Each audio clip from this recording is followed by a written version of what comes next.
March 5th, 1943. 17:30 hours. RAF Waddington, Lincolnshire, England. Flying Officer James Earnshaw stands in the crowded briefing room, watching as the intelligence officer pulls back the curtain covering the massive wall map. The room goes silent. Every man in the packed space knows what comes next. The reveal of the red ribbon stretching from their base to tonight's target. The ribbon extends east across the North Sea, curves south over the Netherlands, and terminates deep in western Germany, the Ruhr Valley. Someone in the back mutters a curse. Another man lights a cigarette with shaking hands. The Ruhr isn't just dangerous, it's the most heavily defended airspace in Europe. Dense concentrations of flak batteries, searchlights by the hundreds, night fighters prowling in coordinated boxes. And even if you survive all that, there's the weather. Cloud cover so thick you can't see your own wingtips, let alone a target on the ground. The intelligence officer taps the map with his pointer. Gentlemen, tonight's primary target is Essen. Secondary targets include Duisburg, Bochum, and Dortmund. The objective is maximum industrial disruption across the Ruhr manufacturing complex. He doesn't need to explain what that means. Everyone knows. The Ruhr produces more than half of Germany's steel, most of its coal, and a significant portion of its armaments. Krupp's factories are there, Thyssen steelworks, IG Farben chemical plants. If Germany's war machine has a beating heart, it's located in the Ruhr Valley. The briefing continues. Expected weather, 10/10 cloud cover from 5,000 to 15,000 feet. Visibility, nil. Winds aloft, 40 knots from the northwest. Predicted flak concentrations at all major cities. Night fighter activity, heavy. In other words, a typical Ruhr mission. Fly blind through clouds, drop bombs on targets you can't see, hope you hit something important, and pray the flak or fighters don't find you first. Earnshaw shifts his weight. He's 24 years old, a navigator with 14 missions under his belt, enough to know the odds, not enough to stop being terrified every single time. But tonight is different. Tonight, for the first time, his aircraft, Lancaster ED-763, F for Freddie, is equipped with the new H2S ground mapping radar system. The intelligence officer moves to a new diagram. Selected aircraft in tonight's raid are carrying experimental navigation equipment designated H2S. Navigators operating this equipment will receive specialized instructions after the main briefing. Earnshaw feels every head in the room turn toward him, and the handful of other navigators whose aircraft carry the new system. The looks are mixed: curiosity, envy, and more than a little skepticism. The RAF has tried radar navigation aids before. G, oboe, each promised revolutionary accuracy, each had limitations. But H2S is supposed to be different. The main briefing concludes at 18:15. Crews file out toward their lockers to dress for the mission. Earnshaw lingers with the other H2S navigators as a radar specialist from the Telecommunications Research Establishment approaches. The specialist is young, probably younger than Earnshaw, wearing civilian clothes and thick glasses. He carries a leather case containing technical manuals. Right, the specialist begins without preamble. H2S is a ground mapping radar operating at 10 centimetre wavelength. The scanner is mounted in a radome beneath your aircraft's fuselage. It rotates continuously, painting a picture of the terrain below on a cathode ray tube at your navigation station. He opens a manual showing a photograph of the display. It looks like a circular green screen with bright and dark patches creating a ghostly image. Built-up areas, cities, towns, show as bright returns because buildings reflect radar energy strongly. Water appears dark because it absorbs radar energy. Open countryside shows as medium grey. Rivers are visible as dark lines. Coastlines show clearly as bright dark boundaries. One of the other navigators raises his hand. What about clouds, weather? Irrelevant, the specialist says. H2S sees through clouds, fog, darkness, everything. You could have 10/10 cloud cover from ground level to 20,000 feet, and you'd still get a clear return. The room is silent. The specialist continues. The Ruhr is ideal for H2S. Concentrated urban areas create strong returns. You'll see Essen, Duisburg, Dortmund, all of them, as bright blobs on your screen, even if you're flying above solid cloud and can't see a single visual reference. Earnshaw stares at the photograph. For years, Bomber Command has struggled with the fundamental problem of navigation and target finding. You can't bomb what you can't find, and at night, in clouds, over a blacked-out continent, finding a specific factory in a specific city is nearly impossible. Crews navigate by dead reckoning, hoping their calculations are correct. They drop their bombs when the time and heading seem right, knowing that most will miss by miles. But this changes everything. If H2S works as advertised, there's no hiding. Not anymore. Not for German cities, not for their factories, not for the industrial heart that feeds their war machine. Questions? The specialist asks. Earnshaw raises his hand. What if it breaks? What if we lose the picture?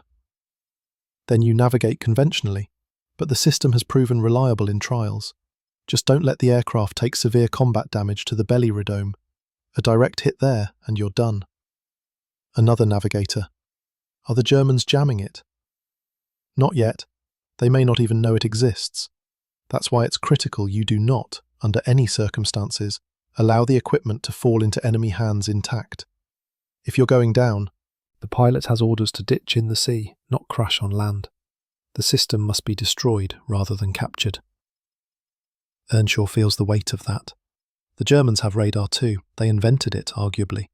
If they get their hands on centimetric H2S technology and reverse engineer it, they could build their own systems. Or worse, develop countermeasures.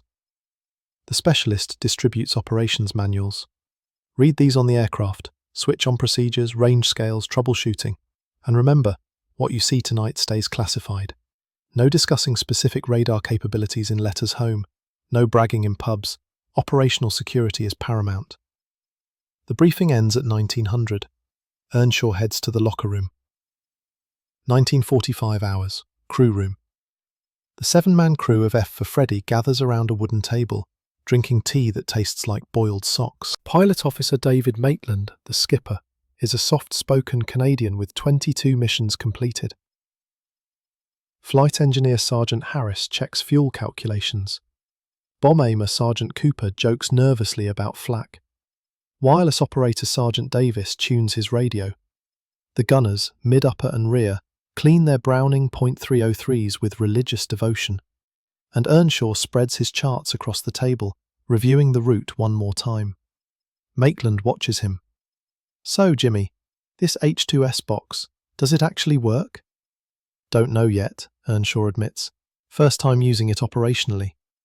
Brilliant, we're the guinea pigs. Someone has to be. Harris, the flight engineer, leans over. I heard it weighs 500 pounds. That's 500 pounds we could carry in bombs. Or 500 pounds that might actually get us to the target and back, Earnshaw counters. If we can see the ground through clouds, we can navigate properly. No more guessing. Cooper, the bomb aimer, grins. You mean I might actually hit what I'm aiming at for once? One can hope. Maitland checks his watch. Right, time to kit up. They dress in layers, long underwear, wool sweaters, heated suits with electrical wiring, fleece-lined flying boots, May Wests, parachute harnesses. Earnshaw straps his navigation bag across his chest. Charts, protractor, dividers, pencils, flashlight, computer for calculating winds and speeds. At 2015, they board the crew bus. The ride across the airfield is silent, except for the diesel engine's rumble. Earnshaw watches the other crews, some laughing, some quiet, all dealing with pre-mission nerves in their own way. The bus stops beside F for Freddie. The Lancaster sits massive and dark against the twilight sky.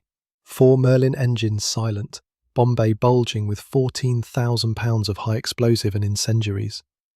Beneath the fuselage, Earnshaw can see the new radome, a teardrop-shaped bulge containing the H2S scanner. Ground crew are still working on it, making last-minute adjustments.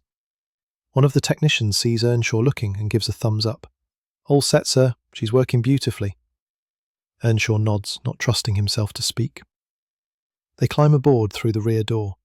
Earnshaw makes his way forward through the fuselage, squeezing past the main spar, past the wireless operator's station, and into the nose compartment where his navigation desk is located.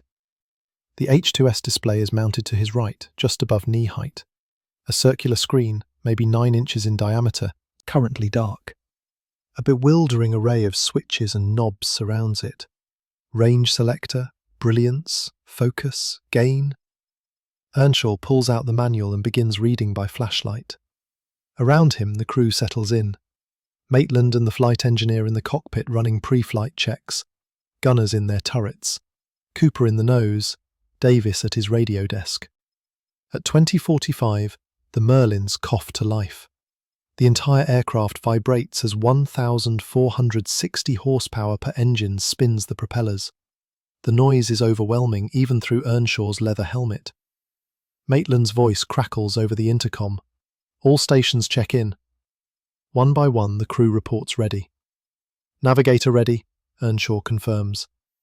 Right, here we go. F for Freddie taxis toward the runway, joining a line of Lancasters queuing for takeoff. Ahead and behind, the entire bomber stream is assembling.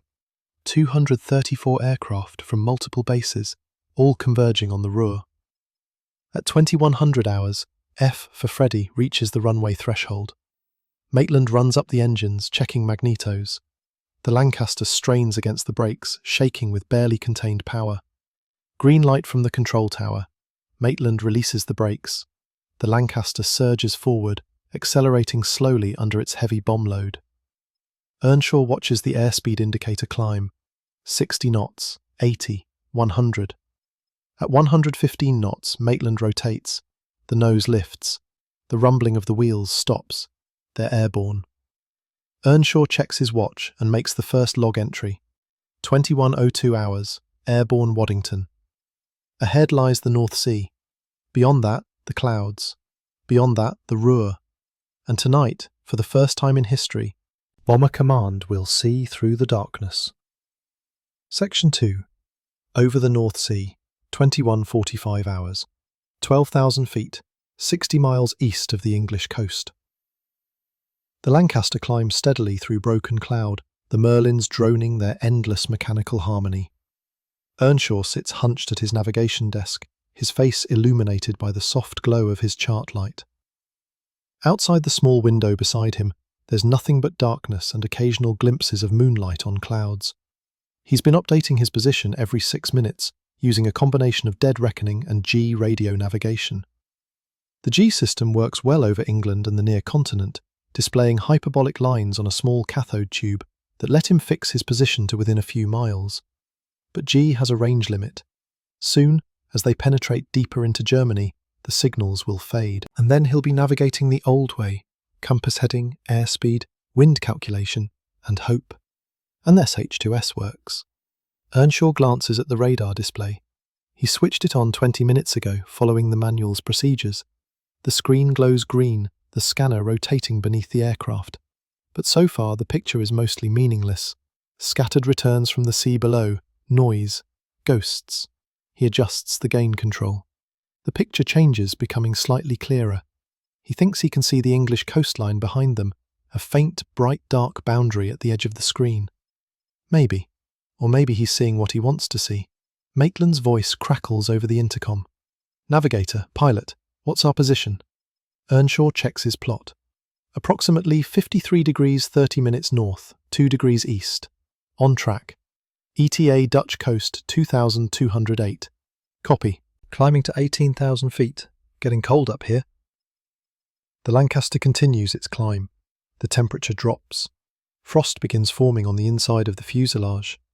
Earnshaw can see his breath even inside his oxygen mask. At 18,000 feet, they level off. Around them, though invisible in the darkness, are 233 other bombers. The stream is spread over several miles of sky, aircraft stacked at different altitudes, all following roughly the same track toward the Ruhr. The idea is safety in numbers. Overwhelm the German defences with sheer mass. No single aircraft is safe, but the herd as a whole can survive. Earnshaw hopes the theory holds tonight. 2,208 hours. The G signals are weakening, the lines on his scope becoming fuzzy and indistinct. He takes one last fix, plots it on his chart, and calculates a new heading to account for the wind they've been experiencing. Pilot, navigator, steer 095 degrees, we're crossing the coast. 095, copy. The Lancaster banks gently onto the new heading, and then they enter the clouds. It happens suddenly. One moment they're flying in clear air with moonlight silvering the cloud tops. The next, they're inside. A grey-white nothing surrounding the aircraft, visibility reduced to zero. This is the reality of Bomber Command operations. Flying for hours in thick cloud, maintaining position by instruments, trusting your airspeed indicator and compass and altimeter because there's nothing else. No horizon, no stars, no ground, just the instruments and the hope they're telling the truth. Earnshaw feels the familiar tension building in his shoulders. Navigation in cloud is guesswork. You calculate wind speed and direction based on pre-mission weather forecasts, but those forecasts are often wrong. A 20-knot wind error sustained for an hour puts you 12 miles off track. Miss your target by 12 miles, and your bombs fall on empty fields, or worse, on friendly cities. He glances again at the H2S display, and this time he sees something. A bright return, compact, intense, unmistakably urban. Earnshaw leans closer, his heart rate picking up. He checks the range scale, set to 30 miles. The return is at the edge of the screen, about 25 miles ahead and slightly to the right. He grabs his chart, measuring distance along their track. 25 miles ahead of the Dutch coast, that would put it right at Arnhem. Earnshaw stares at the screen. The city is clearly visible as a bright, irregular blob. He can even see the Rhine running through it, a dark line bisecting the bright return. "My God," he whispers. "Say again, Navigator," Maitland's voice on the intercom. "Nothing, Skipper, just, the new equipment is working. I can see Arnhem on the screen." A pause, then Maitland. "You can see it, through the clouds." "Clear as day. Well, clear as a green blob on a radar scope. But it's definitely Arnhem. I can see the river." Another pause. Earnshaw can imagine the crew exchanging glances in the darkness. Davies, the wireless operator. "Does that mean we're on track?" Earnshaw double-checks his plot. The city's position on the screen matches almost exactly where it should be, according to his navigation. Affirmative. We're within a mile of planned track. End calculation was accurate. "Bloody hell," someone mutters. Earnshaw watches the city slide across the screen as they fly past. The detail is remarkable. He can distinguish individual neighbourhoods. Bright areas must be dense building clusters. Darker patches are parks or open ground. The river is unmistakable, and they're flying through clouds so thick he can't see the Lancaster's own wingtips. For the first time in 2 years of operational flying, Earnshaw feels something unfamiliar during a mission. Confidence. 2,242 hours, approaching the German border. The flak starts 20 miles inside Holland. Earnshaw hears it before he sees it, distant crumps, muffled by the engine noise but distinct. Flak batteries have opened up on the bomber stream, firing blindly into the clouds, hoping to get lucky. Then the first burst illuminates the cloud from within, a red-orange flash diffused through water vapour, there and gone in an instant. "Flak, dead ahead," the mid-upper gunner reports unnecessarily. Maitland's response is calm. "Steady on, can't avoid it, just fly through." Easy for him to say, Earnshaw thinks. The pilot has controls, he can do something. Earnshaw just sits at his desk, watching death explode around them, entirely helpless. More bursts, closer now. The Lancaster bucks as a shell detonates nearby, the shockwave hitting like a physical blow. Shrapnel rattles against the fuselage, a sound like gravel thrown at a tin roof. Earnshaw forces himself to focus on the radar screen. Emotion is the enemy. Panic kills. Focus on the job. New returns appear on the H2S display. Ahead and to the left, a cluster of cities. He consults his chart, matching the pattern. Venlo, Krefeld, Duisburg. The Ruhr approaches. The flak intensifies. They're entering the main defensive zone now, the densest concentration of anti-aircraft guns in the world. The Germans have spent years fortifying the Ruhr. Thousands of heavy flak guns, tens of thousands of lighter weapons, all radar-directed, all coordinated, all designed to turn the sky into a killing zone.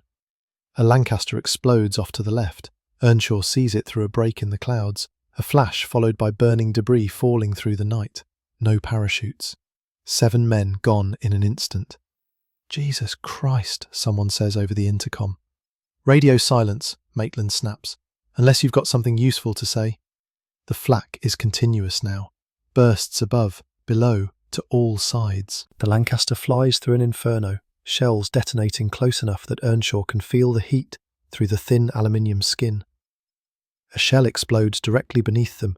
The Lancaster drops like a stone, falling through 200 feet before Maitland catches it. Earnshaw's stomach lurches. Papers fly off his desk. His dividers clatter to the floor. "Everyone all right?" Maitland calls.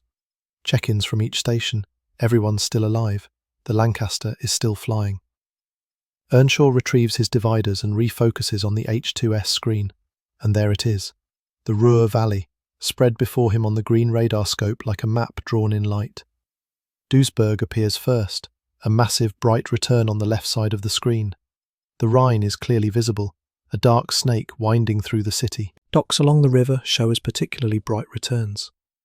Then Essen emerges from the right edge of the screen. The returns are so strong they almost bloom, overloading the display. Krupp's factories, miles of steelworks, dense urban areas surrounding the industrial core. And beyond Essen, more cities. Bochum, Gelsenkirchen, Dortmund, an entire constellation of urban centres, all burning coal, all smelting steel, all feeding the Wehrmacht. All visible on his screen, all targetable. In any weather, in any darkness. Earnshaw stares at the display, and in that moment, flying through flak, through clouds, through the defended heart of the German war machine, he understands. This is the beginning of the end for Germany. Not because of tonight's raid, not because of any single mission, but because there's nowhere left to hide. Section 3. The Realization. 2,258 hours. 19,000 feet. 10 miles west of Essen.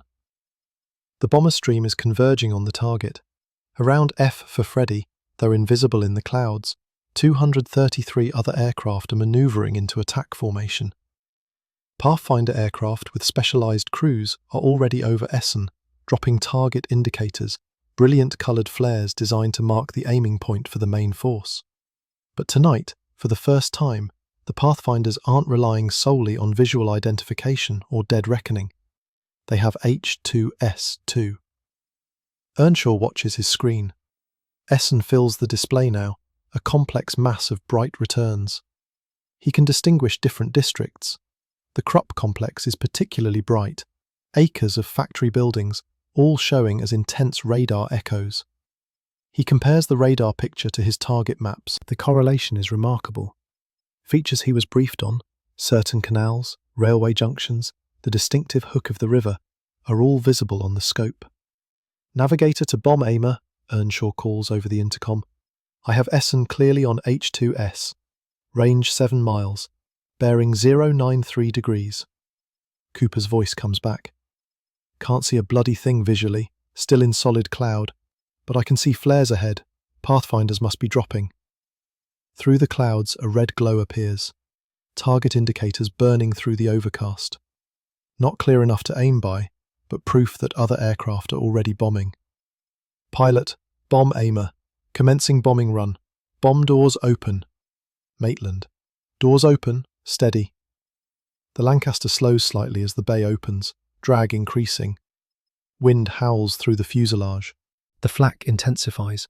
The German gunners know the bombers are starting their runs, know the aircraft must fly straight and level for the next critical minutes. A shell explodes close enough that Earnshaw sees the flash illuminate the interior. Shrapnel punches through the fuselage above his head, daylight stars appearing in the metal. Freezing air screams through the holes. "Christ, that was close," Harris shouts. "Steady," Maitland repeats, voice tight. "Hold her steady." Earnshaw forces his attention back to the H2S. They're at 5 miles now. The radar return is so strong it's hard to look at. Essen sprawls across the screen, a tumour of reflected energy. 4 miles. Cooper's voice. "I still can't see the ground. Bombing on Pathfinder markers. Steady. Steady." 3 miles. Earnshaw knows, even if Cooper can't see it, even if the cloud hides everything, that below them is one of the most important industrial complexes in Germany. The Krupp works alone produces thousands of artillery pieces, tank components, submarine parts.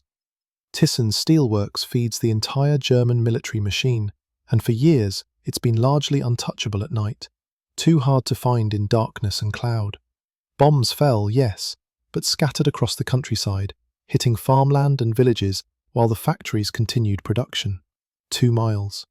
But now the British can see it, through clouds, through darkness, through any defensive smokescreen the Germans might deploy. The implications cascade through Earnshaw's mind like falling dominoes. If they can see Essen, they can see Duisburg, Dortmund, Cologne, Hamburg, Berlin, every major city in Germany, every industrial centre, every night, in any weather. "Bomb's gone," Cooper calls. The Lancaster lurches upward as £14,000 drops away. Maitland banks hard left, diving to build speed, getting away from the target area before the flak can find them. Earnshaw grips his desk as the aircraft manoeuvres. Behind them, invisible through the clouds but certain, their bombs are falling toward Krupp's factories. Whether they hit or miss doesn't matter to Earnshaw's epiphany. What matters is that they've found the target. In 10/10ths cloud, with no visual references, using a radar system that weighs 500 pounds and can be installed in any heavy bomber. "Navigator, pilot, I need a heading home." Earnshaw checks his plot, calculates quickly. "Steer 270 degrees, that'll take us clear of Duisburg's flak zone." 270, Roger. The Lancaster settles on the new heading, still in cloud, still blind except for the godlike view provided by H2S. Earnshaw watches the screen as Essen slides to the edge and new returns appear. The radar paints a perfect picture of the landscape below. Cities, rivers, even the Ruhr hills show as subtle texture variations. Behind them, Essen is burning. 234 aircraft have dropped roughly 800 tons of bombs. Some hit factories, some hit residential areas, some fall on empty ground. But the overall weight of explosives falling on a concentrated target is unprecedented. And this is just the beginning. Earnshaw thinks about the German war planners, about the Luftwaffe officers who must be reporting to Goering right now, about the factory managers who've spent years dispersing production, camouflaging buildings, installing smoke generators. None of it matters anymore. The smoke hides factories from visual identification, but H2S sees right through it. Smoke doesn't reflect radar energy any differently than clear air. Camouflage paint makes buildings blend into countryside from above, but radar doesn't care about paint. It sees geometric shapes, metal structures, dense urban masses. Moving factories away from city centres helps some, but the H2S returns show everything. Small towns, isolated facilities, railway junctions. No target is too small to find if you know what you're looking for. The Germans have one advantage left: distance. Berlin is 600 miles from England. The Lancaster's range limits how much bomb load it can carry that far. But that's a temporary problem. Already there are rumours of new heavy bombers under development, American B-17s and B-24s, with the range to hit anywhere in Europe. And if those aircraft get H2S... Navigator, rear gunner. We've got a night fighter behind us. Ju-88, I think. About 800 yards. He hasn't seen us yet. Earnshaw's blood freezes. Night fighters are the worst threat. Radar-equipped German aircraft that hunt bombers in darkness. The Luftwaffe's kill rate with night fighters has been climbing steadily. Some nights, losses exceed 5% of the attacking force. Maitland's voice is ice calm. "Rear gunner, keep watching. Don't fire unless he commits. We might slip away in the clouds." Seconds pass. Earnshaw can hear his own pulse. "He's turning away," the rear gunner reports. "Lost us in the cloud. We're clear." Collective exhale over the intercom. They're not safe yet. Not until they cross the English coast. But they're alive. Still flying. Mission accomplished. Earnshaw looks once more at the H2S display. The Ruhr is behind them now, but he can still see Duisburg at the edge of the scope. The city glows on the green screen, innocent and doomed. Because they'll be back. Tomorrow night, maybe. Or the night after. Or next week. But they'll be back. And the time after that. And the time after that. And every time, they'll see through the clouds. Every time, they'll find the factories. Every time, German production will suffer. How long can a nation sustain that? How long before the steel production drops? Before the U-boat construction slows? Before the tank factories fall behind schedule? How long before Germany loses the war, not through battlefield defeat, but through industrial strangulation? Earnshaw doesn't know the answer, but sitting in the navigator's seat of a Lancaster bomber, watching German cities glow on a radar screen, he knows with absolute certainty that the answer is finite. Germany's cities were already doomed the moment this technology became operational. The Germans just don't know it yet. Section 4. The Return. 004. 7 hours, 18,000 feet. Over the Netherlands, westbound. The flak has thinned to occasional bursts, German batteries taking opportunistic shots at the bomber stream as it egresses. The worst is behind them. Ahead lies the North Sea, and beyond that, England. Home. Bacon and eggs in the mess. A bed. Sleep. If they make it. Earnshaw monitors the H2S display as they fly west. Dutch cities slide past on the screen. Arnhem again, then Nijmegen, then the tangle of waterways around Rotterdam. The detail remains extraordinary. He can see bridges, docks, railway yards. Every piece of infrastructure the Germans depend on, visible and targetable. Navigator, pilot, how's our fuel state looking?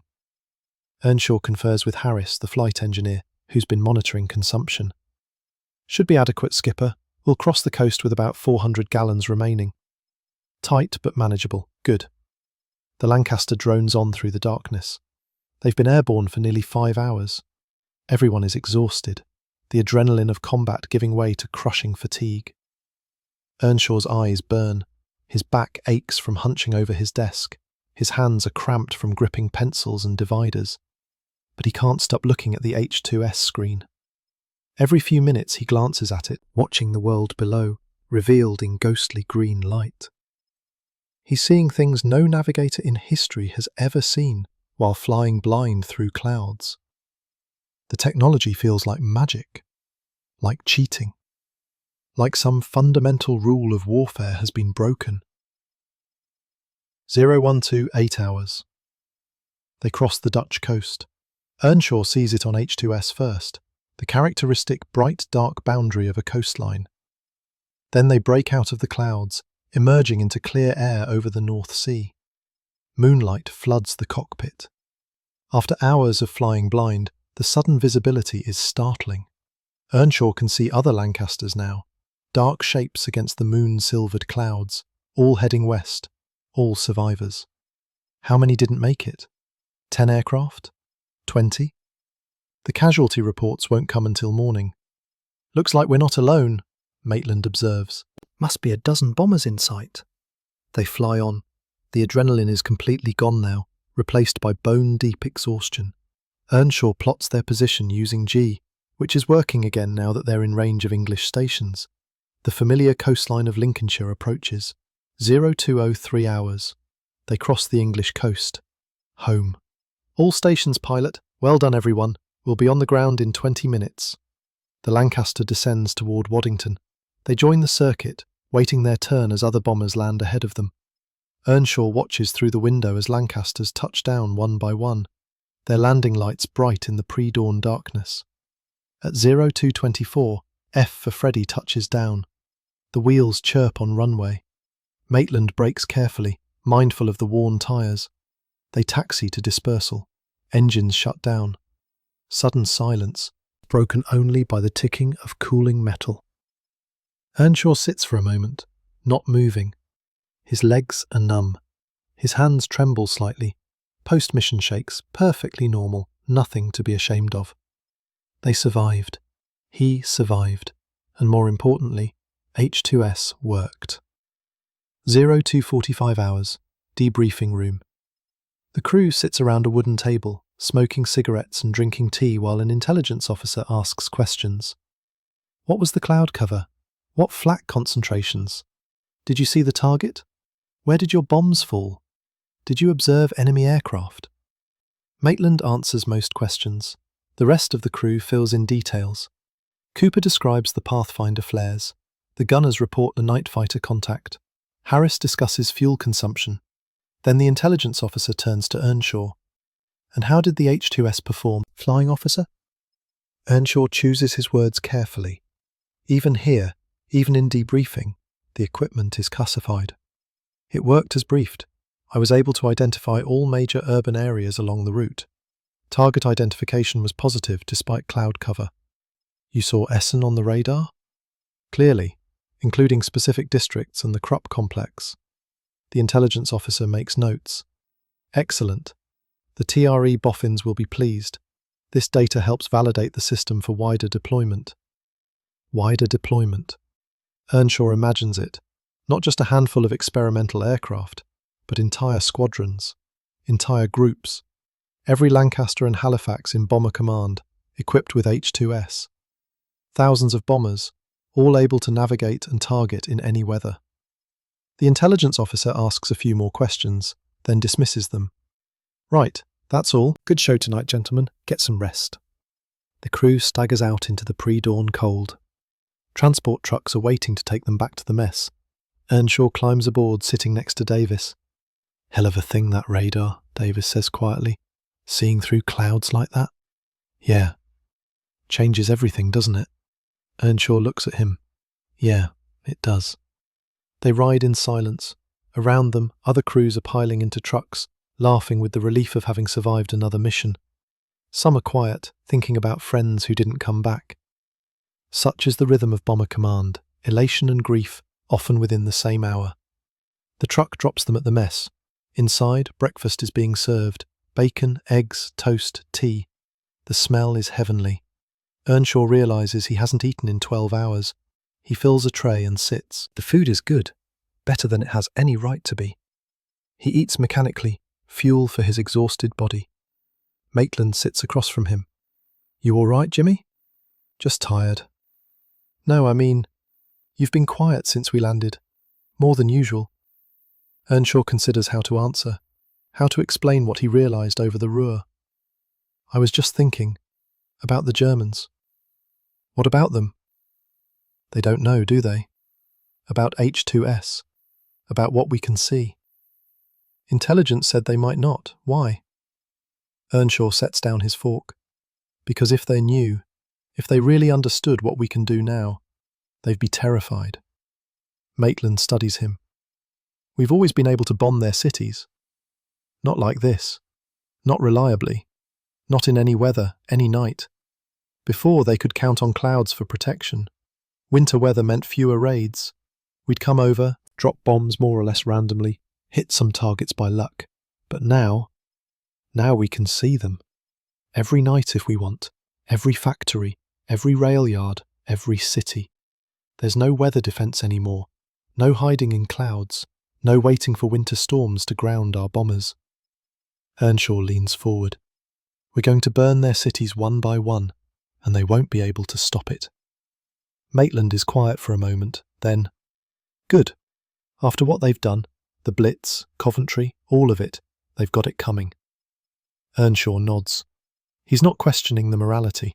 The Luftwaffe started the bombing of cities. What comes now is simply reaping what was sown. But that doesn't change the strategic reality. Germany is going to burn, and H-2S is the match that lights the fire. Section 5. Essen, Daylight Survey. March 6, 1943, 1400 hours, over Essen, Germany. Hauptmann Klaus Weber of the Luftwaffe stands in what used to be the Krupp administration building, staring at the destruction around him. He's not a bomber pilot. He's a flak battery commander, responsible for coordinating the air defences of the Essen industrial district. Last night, his batteries fired over 10,000 rounds. They shot down 3 British bombers. 3. While approximately 230 got through and dropped roughly 800 tons of bombs on the city. Weber walks through the rubble of the Krupp works.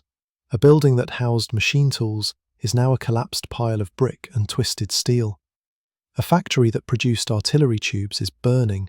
Fires that started last night are still not under control. An entire city block of workers' housing has been destroyed, killing hundreds. This isn't the first time Essen has been bombed. The British have been trying to hit the Ruhr for years, but previous raids were scattered, inaccurate. Bombs fell across a wide area. Some hit factories, most didn't. Last night was different. Weber has seen the damage plots, maps showing where bombs fell. Instead of being scattered across miles, they're concentrated, clustered around the Krupp complex and neighbouring industrial areas. The targeting was better, much better. Why? One of Weber's subordinates, a young lieutenant, approaches. Herr Hauptmann, the fire brigade is requesting more equipment. They can't control the fires in the workshop sector. Tell them we have no more equipment to give. They'll have to manage with what they have. Jawohl. The lieutenant hurries off. Weber continues his inspection. Production estimates are still being compiled, but preliminary reports suggest significant disruption. Several workshops are completely destroyed. Others are damaged to the point of requiring weeks or months of repair. Key machinery has been knocked out of alignment by bomb blasts, precision tools that can't tolerate such violence. How much steel production was lost? How many artillery pieces won't be manufactured? How many tanks will be delayed? Weber doesn't know the numbers yet, but he knows they're significant, and he knows the British will be back. That evening, Weber attends a briefing at the regional Luftwaffe headquarters in Düsseldorf. Officers from multiple flak batteries and night fighter units gather to analyse the previous night's raid. The intelligence officer presents the data: 234 British aircraft, estimated 15 lost, a loss rate around 6%. Heavy bombing concentrated on Essen and, to a lesser extent, Duisburg. Weather conditions: 10/10 cloud cover from 4,000 to 16,000 feet. Weber raises his hand. How did they achieve such accurate targeting in total cloud cover? The intelligence officer hesitates. Unknown, possibly improved Pathfinder techniques, possibly new navigation aids. We're investigating. Has there been any signals intelligence? New radio frequencies? Different navigation beam patterns? Nothing definitive. Some unusual emissions detected at 10 centimetre wavelength, but analysis is ongoing. 10 centimetre wavelength. Weber has heard rumours about British radar development. The Luftwaffe's own radar systems, the Würzburg gun-laying radars, the Freya early warning sets, operate at longer wavelengths. But 10 centimetres? That would be revolutionary. High resolution, compact equipment, and potentially capable of ground mapping. Weber keeps his face neutral, but his mind is racing.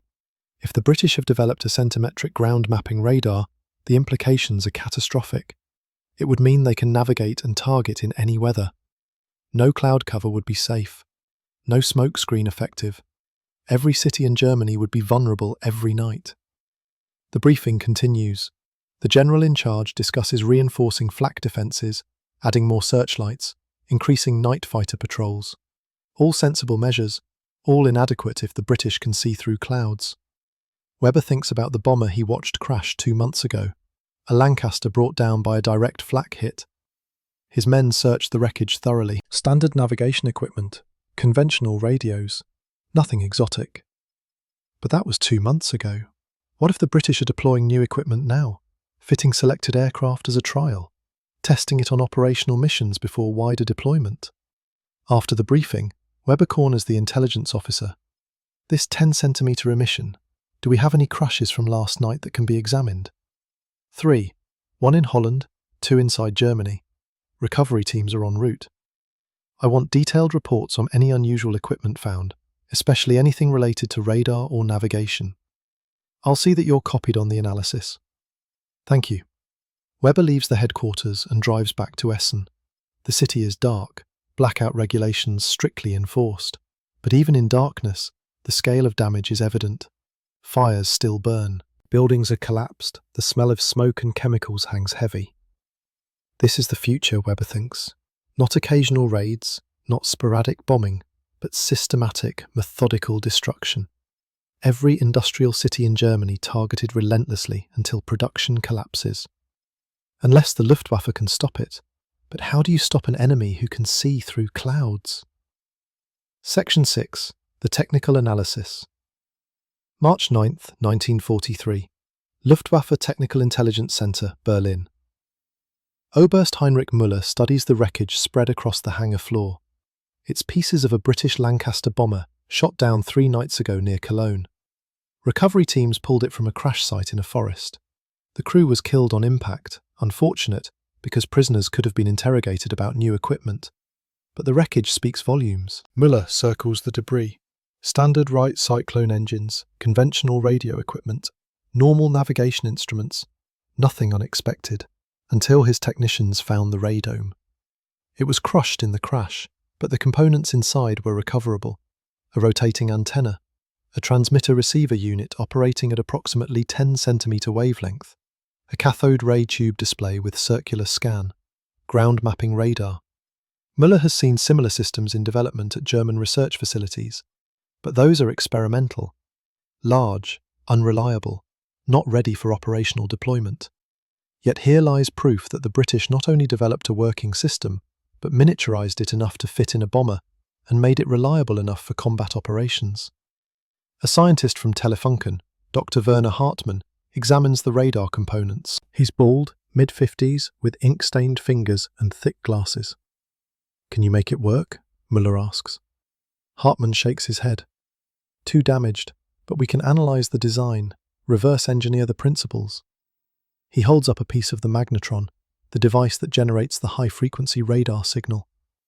"This is sophisticated, very sophisticated. The British have made advances we didn't anticipate. How long before we can build countermeasures?" "Countermeasures?" Hartmann laughs bitterly. "Herr Oberst, this isn't something you jam with radio noise. This is an active radar system with high resolution. To effectively counter it, we'd need to either prevent them from flying, which we're clearly not doing, or make our cities invisible to radar." "Can that be done?" "Make a city invisible to radar? No. Cities are inherently large, dense with buildings, full of metal structures, all perfect radar reflectors. There's no camouflage technique that works against this." Müller feels cold despite the heated hangar. "So what you're telling me is that there's no defense?" "Not exactly. You can still shoot down the bombers, but you can no longer rely on weather to protect you. The British can now operate in conditions that previously grounded them. Which means they can bomb you every night. In rain, fog, clouds, darkness. None of it matters anymore. If their navigation is accurate, if their bomb aiming improves, German industrial production is going to suffer catastrophic disruption." Müller walks to a window overlooking the airfield. Outside, German bombers sit idle. The Luftwaffe's bomber force, once powerful enough to blitz London, has been bled down to skeleton strength by the demands of the Eastern Front. There are barely enough aircraft left to conduct retaliatory raids on England. Meanwhile, the British are building bombers at a rate of hundreds per month. American production is ramping up even faster, and now they have technology that makes their bombers exponentially more effective. "What does Goering know about this?" Müller asks. Hartmann shrugs. "Intelligence reports have gone up the chain. Whether the Reichsmarschall reads them or understands the implications, I couldn't say." Müller has heard the rumours. Goering, the Luftwaffe's commander, is increasingly disconnected from reality. He surrounds himself with sycophants, dismisses bad news, and promises Hitler miracles that can't be delivered. If Goering doesn't understand what H2S means, what it will do to Germany's cities and industries, then no countermeasures will be developed. No strategic response will be formulated. Germany will simply burn. March 15th, 1943. Reich Air Ministry, Berlin. Müller presents his findings to a room of senior Luftwaffe officers. He describes the H2S system, shows photographs of the recovered components, explains the implications for German air defence. Some officers listen intently. Others seem bored. One general in the back is asleep. "In conclusion," Müller says, "we assess that RAF Bomber Command has deployed a ground mapping radar system that negates weather as a defensive factor. This represents a fundamental shift in the strategic bombing campaign. German cities, particularly industrial centres, face significantly increased threat levels." A staff officer raises his hand. "How many British aircraft have this equipment?" "Unknown. Based on crash analysis, we believe it's being deployed to selected aircraft initially. pathfinders and specialist navigation crews, but wider deployment is inevitable. Recommendations? First, accelerate dispersal of critical industries away from known target cities. Second, increase night fighter production and deployment. Third, develop electronic countermeasures against centimetric radar. Fourth, enhance civilian shelter programs in industrial areas. The staff officer makes notes. Another general, a political appointee with little operational experience, waves dismissively. The British have been bombing us for years. We've survived. We'll continue to survive. German industry is resilient. German people are strong. With respect, Herr General, this is different. Previous bombing was scattered and ineffective because the British couldn't navigate accurately in clouds. Now they can. Every raid will be more concentrated, more accurate. Production losses will compound over time. Are you suggesting we can't win this war?